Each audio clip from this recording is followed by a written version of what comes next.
Olá, já está no ar mais uma edição do especial Coronavírus do CNJ com as principais ações do Conselho Nacional de Justiça no combate à Covid-19. Em pauta hoje, a situação dos presídios e das unidades socioeducacionais do país em tempos de pandemia. O Brasil é o terceiro país com a maior população carcerária do mundo. São mais de 700 mil presos, segundo dados do Departamento Penitenciário do Ministério da Justiça e Segurança Pública. Só perde para os Estados Unidos e para a China. Além de superlotadas, boa parte das cadeias brasileiras são insalubres e tem poucas equipes de saúde. E para evitar a disseminação do novo coronavírus, o CNJ emitiu uma recomendação aos tribunais e aos magistrados relacionada ao tema. E para falar sobre a importância desse documento, eu converso por Skype com o conselheiro do CNJ, Mário Guerreiro, e o juiz auxiliar da presidência do CNJ, Antônio Carlos Tavares. Muito obrigada pela presença de vocês aqui via Skype. A gente é que agradece o espaço aí na TV Justiça para poder levar essas informações de interesse público e esperamos que a entrevista seja muito boa e muito elucidativa.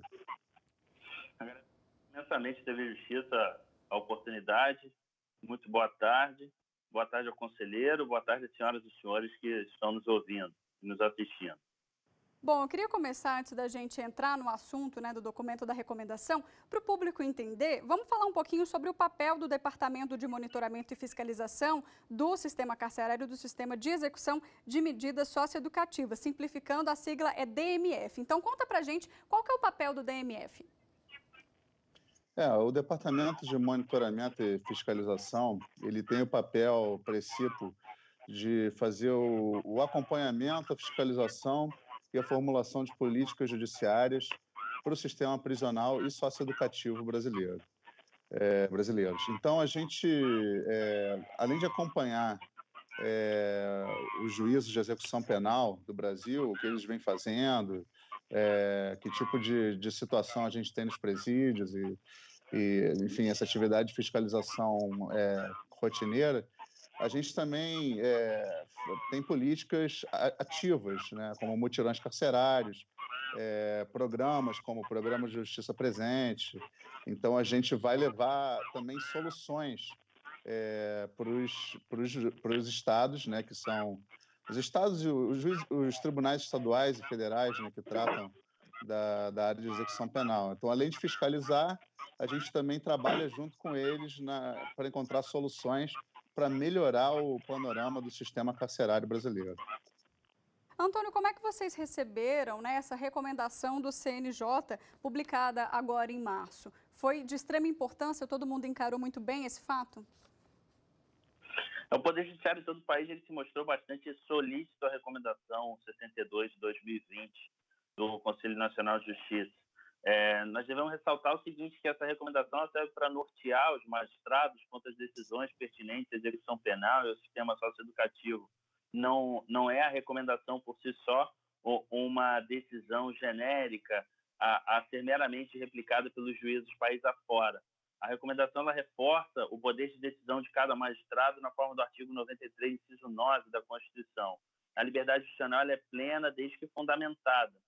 Nós também não podemos duvidar de que houve críticas, entendemos que essas críticas são compatíveis com o espaço social democrático, entendemos o anseio social pela efetividade da lei penal, pelo combate efetivo à impunidade. A recomendação 62, é bom que se esclareça, que se repise isso, não é um salvo-conduto para o cometimento de crimes em plena liberdade.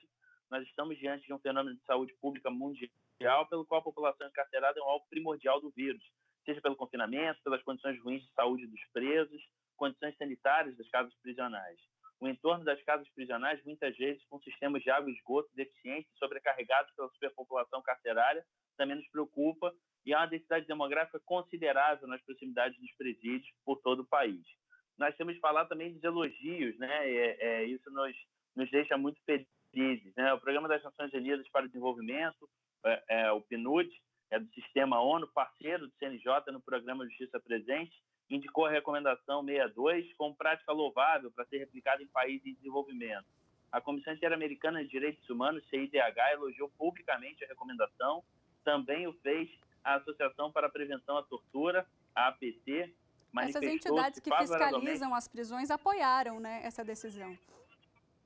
Sim. A Associação de Prevenção à Tortura se manifestou favorável à recomendação, com o mesmo teor. O Colégio Nacional dos Defensores Públicos Gerais, aqui no Brasil, o periódico português, muito famoso, público, ao reportar sua paura contra o sistema carcerário nacional, também elogiou a recomendação 62.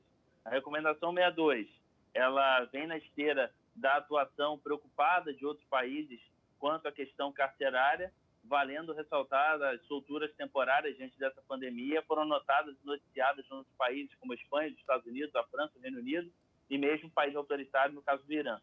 Então, esse é o panorama local e mundial que a gente tem quanto à recomendação 62 e quanto ao trato com os presos.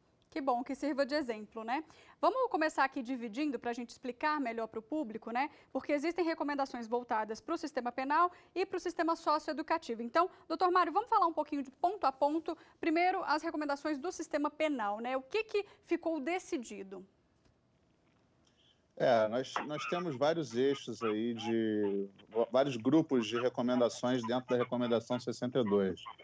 Então, nós temos, por exemplo, recomendações que são voltadas para os juízes da ação de conhecimento, outras que são para o juiz da execução, e outros que são voltados para o juiz da área infracional, socioeducativo, né?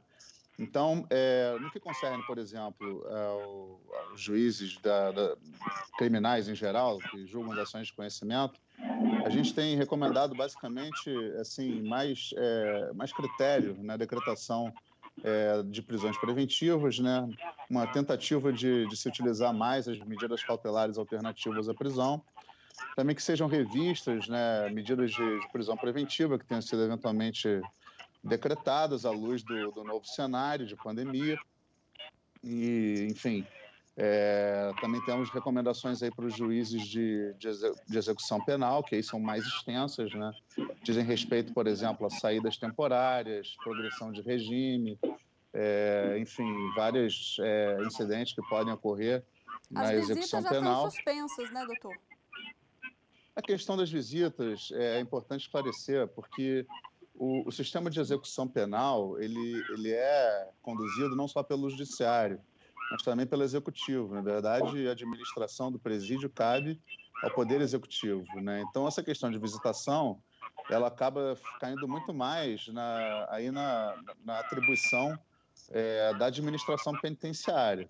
Então, o CNJ, embora a gente tenha colocado na recomendação 62 algumas orientações que a gente entende importantes no âmbito da visitação, fica muito a cargo de cada administração penitenciária regulamentar isso, né? A gente entende que assim, tem que haver algumas restrições às visitações, porque é um momento ali de contato social, né, que acaba gerando um risco de contágio, mas acaba ficando mais a cargo do executivo mesmo. Entendi. Já eu quero saber, então, sobre os presos que estão em regime semiaberto e domiciliar. Mas antes, quero saber aqui com o doutor Antônio sobre as medidas do sistema socioeducativo, se diferem muito ou se são as mesmas recomendações, doutor. A atuação do DMF como um todo é bastante coerente. E também foi quando da elaboração da recomendação 62. A recomendação 62 ela foi muito comedida no ponto de vista da demonstração aos juízes de que cabe a eles decidir efetivamente o caso a caso. Contudo, nós tivemos a preocupação de adiantar certos problemas que seriam enfrentados ao longo dessa pandemia, que nós estamos realmente muito preocupados com as condições de saúde dos adolescentes, dos jovens internados, daqueles que estão no entorno dessas casas de internação. Também nós temos basicamente os artigos 2º e 3º da recomendação a tratar especificamente disso. Há uma preocupação muito grande para aqueles adolescentes que façam parte de grupo de risco, que tenham doenças graves pré-existentes e imunodeficientes, as gestantes, mães de crianças até 12 anos, pessoas com deficiências, indígenas, nós temos uma preocupação muito, muito grande com isso. Como eu disse, nós sempre tratamos da coerência no trato da matéria pelo Departamento de Monitoramento e Fiscalização, a maneira como nós zelamos pela parcimônia na utilização de medida cautelar de restrição da liberdade, que sejam utilizadas outras medidas que sejam previstas no ECA, sejam aquelas previstas no artigo 319 do Código de Processo Penal, no caso dos adultos. Também tratamos da possibilidade de nós podermos postergar um pouco a internação-sanção, muita parcimônia na aplicação desta medida já no âmbito da execução de medidas socioeducativas, e estes são os fatores que norteiam a atuação no sistema socioeducativo a partir da recomendação 62.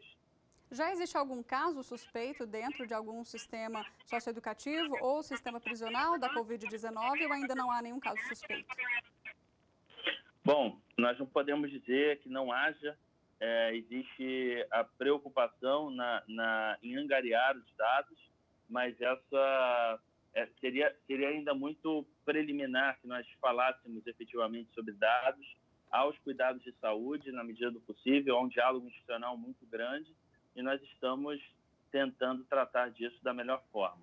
Casos confirmados, há alguns noticiados na imprensa, mas estamos ainda sem alarmismo, cuidando da situação de uma maneira interna para que nós possamos catalogar isso. Tá certo. Doutor Mário, vamos falar um pouquinho então sobre a questão do regime semiaberto e do regime domiciliar. Quais são as orientações para esse público? Como foi colocado pelo doutor Antônio no início, a recomendação ela não tem força cogente para o juiz de execução penal. Ela é, de fato, uma recomendação, ela não é uma lei, não é algo que tenha que ser obrigatoriamente seguido pelos juízes. Então, é claro que cada juiz de execução penal ele vai poder adotar ou não essas recomendações que nós estamos fazendo, e poderá adotar parcialmente, enfim, ou exigir outros critérios. Então, isso é um primeiro ponto que precisa ficar esclarecido.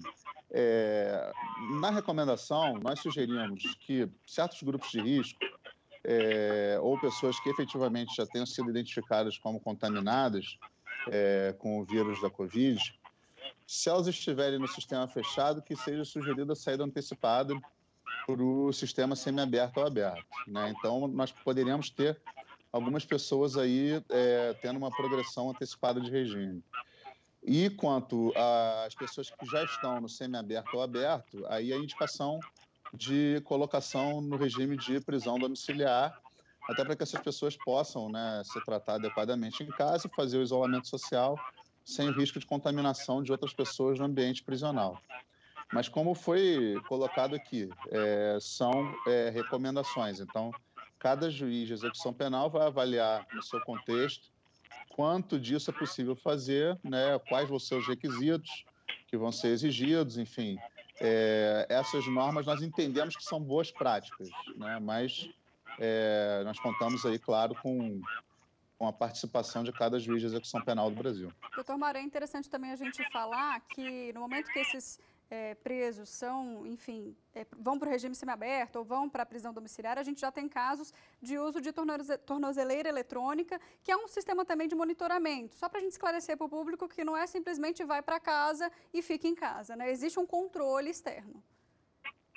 Sim, o sistema de monitoração eletrônica, ele está funcionando bem, né?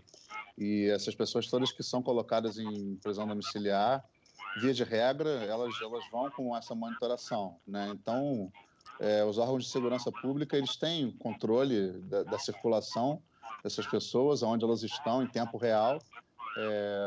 Nós não temos notado, inclusive, não houve nenhum índice de criminalidade que tenha subido nesse período, que tem comprovado que essas solturas que ocorreram, que inclusive não foram tantas assim, né, há um certo alarmismo na imprensa, como se estivesse soltando todo mundo, quando, na verdade, não são tantas pessoas que estão sendo beneficiadas com esses benefícios específicos, né, e esses mesmos que estão saindo nessas condições, estão saindo sob monitoração E a gente não está... E, claro, também a gente também não...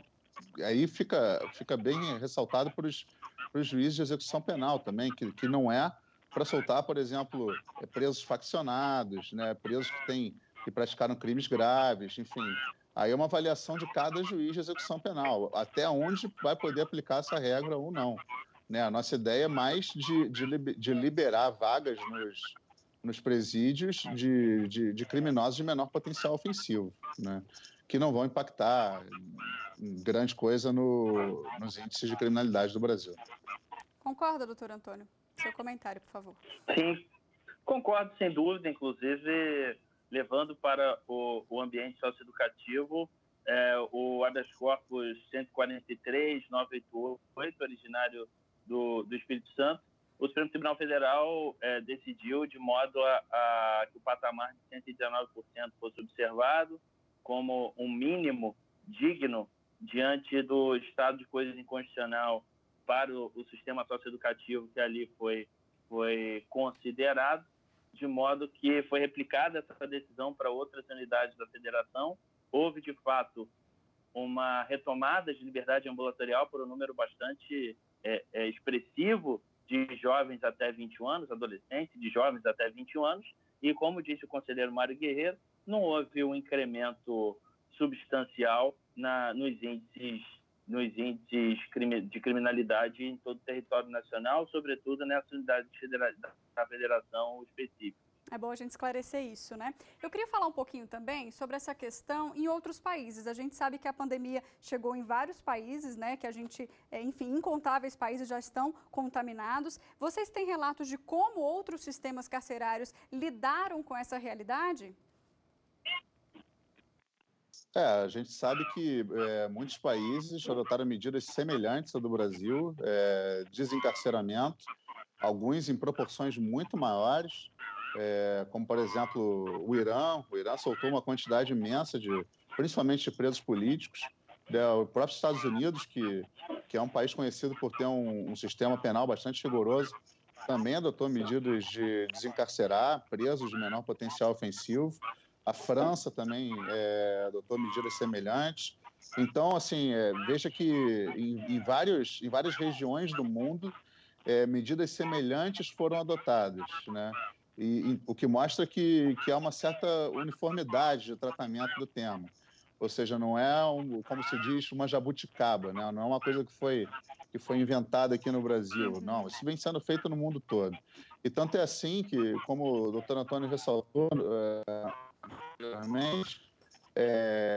a recomendação do Brasil, que foi uma das primeiras, né, a recomendação 62, foi uma das primeiras a tratar desse tema, ela está sendo replicada em vários países da América Latina por orientação da própria ONU. Então, assim, é uma medida que vem sendo amplamente adotada, né? Não é uma peculiaridade do Brasil. Ótimo. Doutor Antônio, vamos falar um pouquinho do artigo 9º, né? Teve uma recomendação aí aos magistrados que, além de elaborar, implementassem também um plano de contingência pelo Poder Executivo. E que tipo de medidas foram postas em prática? Dá para a gente falar um pouquinho sobre isso? Claro, sem dúvida. O artigo 9º, ele é muito interessante porque ele ressalta o momento histórico que nós estamos vivendo, né?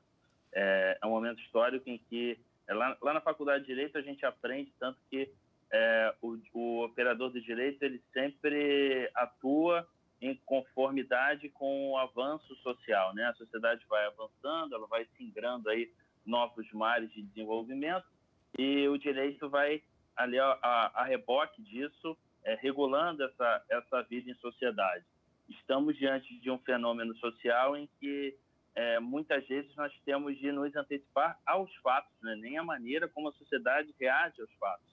A recomendação 62 ela está inserida nesse contexto, por isso essa previsão de planos de contingência. Quando se fala em plano de contingência, e nós temos de remontar hoje, já faz alguns dias da recomendação, que foi editada no dia 17 de março, os 27 tribunais com competência estadual e os 5 tribunais com competência federal realizaram seus planos de contingência para enfrentamento da pandemia. Para além do Poder Judiciário, que não parou, nem há de parar, há um diálogo institucional muito grande, republicano, entre os três poderes, nas três esferas administrativas, federal, estadual e municipal, demonstrando esse zelo, essa preocupação comum dos agentes públicos nacionais frente ao grande problema enfrentado. Dessa forma, o que se vê é que esse plano de contingência da parte do Poder Judiciário foi a proposição de diálogo e a proposição de um plano para enfrentamento desse porvir, que está a meio e que certamente vai ser necessária a realização de avaliação periódica disso e, eventualmente, até de modificação do plano e do enfrentamento efetivo. Doutor Mário, é importante, eu imagino que vocês estejam a todo vapor, trabalhando de casa, mas mantendo essas reuniões justamente para definir. Vocês estão acompanhando de perto também os casos que envolvem as decisões judiciais, que soltam ou não esses presidiários, né? Existe um comitê que acompanha isso de perto? Veja, o CNJ é um órgão de cúpula administrativa do Poder Judiciário. Nós não nos imiscuímos jamais na independência funcional dos juízes, né? Enfim, os juízes têm liberdade para decidir, inclusive em sentido diverso daquele que foi recomendado pelo CNJ. A gente acompanha, sim, outras orientações que vão sendo tomadas, né, outras decisões, enfim, mas por uma questão de fiscalização do sistema carcerário, mas não no sentido de coibir ou de proibir determinada decisão, isso aí jamais, né? O juiz tem a liberdade de decidir e as partes podem recorrer de decisões eventualmente equivocadas para corrigir algum equívoco, né? Nós sabemos que os tribunais superiores têm, muitas vezes, fundamentado suas decisões na recomendação 62 do CNJ, e com isso tem, enfim, corrigido decisões desviantes que têm ocorrido em outras instâncias. Mas isso, veja, é a recomendação sendo usada como razão de decidir, e não como um instrumento cogente de imposição aos juízes de uma determinada posição. Certo. Eu queria tocar agora no assunto, porque existe uma recomendação diferenciada aos indígenas, né? O preso indígena. Quem que pode me explicar um pouquinho o porquê dessa recomendação e como é que ela funciona? Tá bem. A recomendação 62, ela foi editada em 17 de março desse ano e ela prevê 2019 do Conselho Nacional de Justiça, que é um marco histórico no século em curso acerca das necessidades de trato especial com as populações indígenas, em especial com cidadãos indígenas acusados, réus, condenados ou privados de liberdade. Seus costumes muitas vezes são muito distintos dos nossos, né, da civilização que está já em desenvolvimento tecnológico um pouco maior e tal. Há uma modificação grande, né, dos nossos costumes perante os costumes indígenas. Há receios que essas populações indígenas, elas estão prontas para enfrentar o vírus que causou a pandemia. Especificamente no cárcere, na privação de liberdade, a tentativa de assimilação forçada dos nossos costumes pode ser desastrosa para a convivência do cidadão indígena com os demais cidadãos. Para lhe dar um exemplo, em dezembro, com a equipe do CNJ, do DMF e do Justiça Presente, estivemos em Manaus e visitamos a instituição de internação socioeducativa em que havia 2 jovens indígenas que não foram aceitos pelos demais. Eles permaneciam no seguro, né? Permaneciam na proteção institucional. Eles não falavam português e não conseguiam adotar os nossos costumes. Então, é um receio muito grande de que no cárcere eles não venham a se defender, digamos assim, como possível dessa pandemia, desse vírus que está nos assolando mundialmente. Esse fato então, que o senhor citou foi em qual estado, doutor, por gentileza? Amazonas, em Manaus. Além da resolução 287, a recomendação 62, ela foi bastante cuidadosa no trato dos indígenas, salientando o cabimento de reexame de encarceramento específico para esses cidadãos, seja no sistema carcerário, seja no sistema socioeducativo. Ela em Manaus, assim, não havia uma situação de maus tratos especificamente disso, tá? Não havia uma situação de maus tratos perante esses 2 adolescentes indígenas. Eles simplesmente não eram aceitos pelos demais adolescentes. Eles não tinham convivência, eles não falavam português. Nós estamos diante de uma população que não se integra totalmente à sociedade brasileira, entende? Esse é o motivo pelo qual há essa preocupação com os indígenas, que ela não vem agora do enfrentamento da pandemia, ela vem de antes e culminou nessa resolução 287, que é um texto muito cidadão, muito digno para essa população indígena. Exato, tem que ter esse olhar diferenciado mesmo. Eu não sabia disso e eu acho importante a gente trazer essa informação a público, né? Porque é uma cultura que precisa ser respeitada. Exatamente. Bom, senhores, nosso tempo chega ao fim. Eu queria agradecer aqui a participação dos dois. Muito obrigada. Não, nós aqui agradecemos, acho que foi muito bom o diálogo aqui, as perguntas foram muito pertinentes e acho que deu para dar um panorama geral da recomendação 62 e explicar um pouco, né, de como o CNJ está se colocando aí nesse momento de crise, especificamente na área prisional. Né, eu acho que uma coisa importante de se ressaltar é que a gente não teve, como muita gente previu, né, um colapso do sistema carcerário, a gente não teve rebeliões, motins, nada disso. Está tudo sendo mantido sob controle, sendo bem conduzido. Não temos grandes problemas dentro do sistema carcerário, além daqueles que, evidentemente, já tínhamos antes. Né? Então, acho que a gestão, até agora, está indo bem. E a recomendação 62 foi fundamental para dar para os tribunais também o respaldo e a uniformidade de tratamento, né, para poder conduzir esse período aí com segurança e serenidade. Tá certo. Obrigada, doutor Antônio.